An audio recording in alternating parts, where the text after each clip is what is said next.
बिस्मिल्लाहिर्रहमानिर्रहीम। अस्सलाम वालेकुम दोस्तों, बिलाल अहमद अलबरकत गोट फार्म तो तुहाड़ी खिदमत हाज़र है।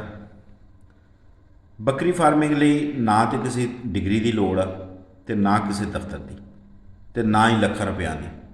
असल लोड़ है मेहनत, लगन, सबर ते सही मनसूबाबंदी की। दुनिया के बहुत सारे कामयाब फार्मर्स ने भी अपनी शुरुआत सिर्फ 2 या 4 बकरियां तो की सी। उन्हां दे कोल ना वड्डा फार्म सी, ना महंगियां मशीनां, बल्कि सिर्फ एक ख्वाब, मेहनत करने का जज्बा ते अगे वधण की सोच सी। जे तुसीं भी छोटी शुरुआत करते हो तो अपने जानवरों की दिलों खिदमत करते हो, उन्होंने साफ सुथरा माहौल, मतवाजन खुराक, साफ पानी ते वक्त सिर देखभाल देंदे हो तो हर रोज़ अपने तजर्बे के नाल कुछ नवां सीखते हो तो इंशाअल्लाह कामयाबी जरूर तुहाडे कदम चुमेगी। बकरी फार्मिंग दे विच जल्दबाजी की कोई जगह नहीं। ये एक ऐसा कारोबार है जिथे सबर, मुस्तकिल मिजाजी ते सही फैसले तुहानूं कामयाबी वाल लैके जांदे ने। जिहड़ा बंदा मेहनत नूं अपना साथी बना लैंदा है वो एक ना एक दिन जरूर कामयाब हुंदा है।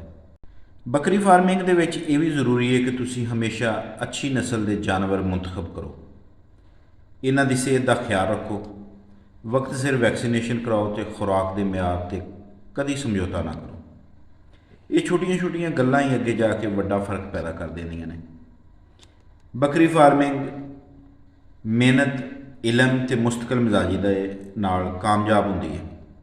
अज की छोटी शुरुआत कल नूं एक कामयाब ते वड्डे फार्म की बुनियाद बन सकती है। इसलिए बहाने ना लभो, बल्कि अज ही पहला कदम चुको। अल्लाह ताला ते भरोसा रखो, मेहनत नूं अपना असूल बनाओ तो सीखना कदी ना छड्डो। इंशाअल्लाह ताला मेहनत करन वालियां दी मेहनतां जरूर रंग लियाउंदियां ने।